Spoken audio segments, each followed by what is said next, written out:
عرفہ کی رات بھی بڑی مقبول اور بڑی طاعتوں والی رات ہے. اس رات میں بھی اللہ کی بہت ساری رحمتیں بندوں پہ نازل ہوتی ہیں. پھر آنے والے دن جب عرفہ کے دن حجاج کرام میدان عرفات میں جاتے ہیں, جن لوگوں نے حج کیا ہے انہوں نے عرفات کے میدان میں دیکھا ہوگا, وہ دن ایسا دن ہوتا ہے کہ جو زندگی میں کبھی نہ رویا ہو.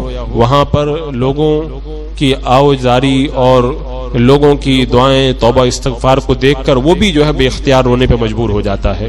ایک عجیب کیفیت ہوتی ہے لوگوں کی, خاص طور سے عرفہ کے دن جو ہے وہ عصر سے پہلے اور بعد کا وقت, وہ ایسا وقت رہتا ہے کہ جسے دیکھو وہ رو رو کر کے اللہ کی بارگاہ کے اندر دعاؤں کے اندر مصروف ہوتا ہے. اور اس دن حدیث پاک میں ہے, اللہ کے رسول علیہ السلام نے ارشاد فرمایا کہ اللہ تبارک و تعالی فرشتوں پر اہل عرفات سے مباحات فرماتا ہے اور فرشتوں سے فرماتا ہے میرے بندوں کو دیکھو, یعنی یہ میرے بندے کتنی دور سے چل کر کے میری بارگاہ کے اندر آج جو ہے وہ مصروف عبادت ہیں. اور حضرت ابن عمر رضی اللہ تعالیٰ عنہ سے روایت ہے, اللہ کے رسول صلی اللہ تعالیٰ علیہ وسلم نے ارشاد فرمایا جس کے دل میں ذرہ برابر بھی ایمان ہوگا اللہ تبارک و تعالیٰ اسے عرفہ کے دن بخش دے گا, اس کی اللہ تعالیٰ مغفرت فرما دے گا. تو سائل نے سوال کیا کہ یا رسول اللہ یہ کیا صرف عرفات والوں کے لیے ہے؟ میرے آقا نے فرمایا نہیں, سب لوگوں کے لیے ہے.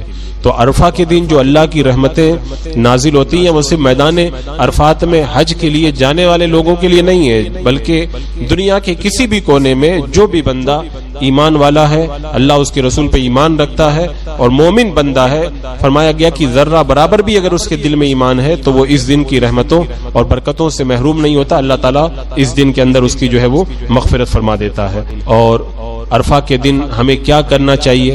میں نے اس سے پہلے بھی ایک تو بتایا تھا کہ عرفہ کا روزہ ایک سال پہلے اور ایک سال کے بعد کے گناہوں کو جو ہے وہ مٹا دیتا ہے.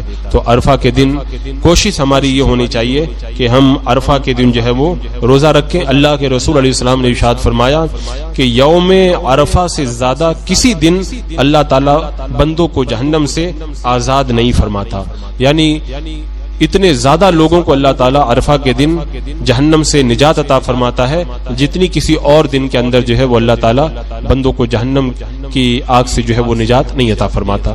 تو اس قدر جو ہے وہ فضیلت اس دن کی جو ہے وہ بیان فرمائی گئی. اور ایک روایت میں ہے کہ عرفہ کے دن کی دعا سب دعاؤں سے بہتر ہے, یعنی یہ دعا کرنے کا دن ہے. اللہ تبارک و تعالیٰ کی بارگاہ میں اس دن دعائیں قبول ہوتی ہیں. میرے آقا صلی اللہ علیہ وسلم نے ارشاد فرمایا میری اور مجھ سے پہلے انبیاء کرام کی دعا عرفہ کے دن یہ ہے, لا الہ الا اللہ وحدہ لا شریک لہ لہ الملک و لہ الحمد وہو علی کل شیء قدیر. اور میں نے اس سے پہلے بتایا تھا کہ جو عشرہ کے 10 دن ہیں ان 10 دنوں میں 4 کام کرنا چاہیے.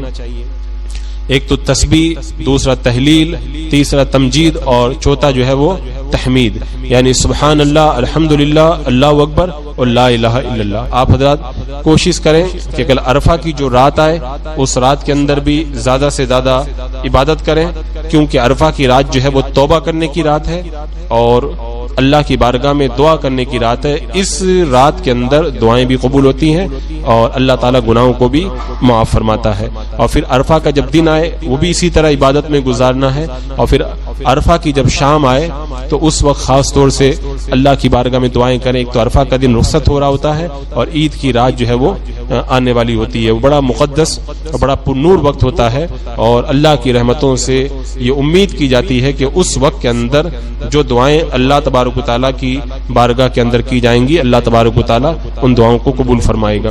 یہ میں نے یاد دہانی کے لیے اس لیے بتا دیا کہ بہت سارے لوگ جو ہیں وہ اس اہم وقت کو جو ہے وہ کسی اور طریقے سے جو ہے وہ لیتے ہیں, نہیں سمجھ پاتے کہ یہ رات اور یہ دن جو عرفہ کے یہ بھی عبادت کے دن اور رات ہے.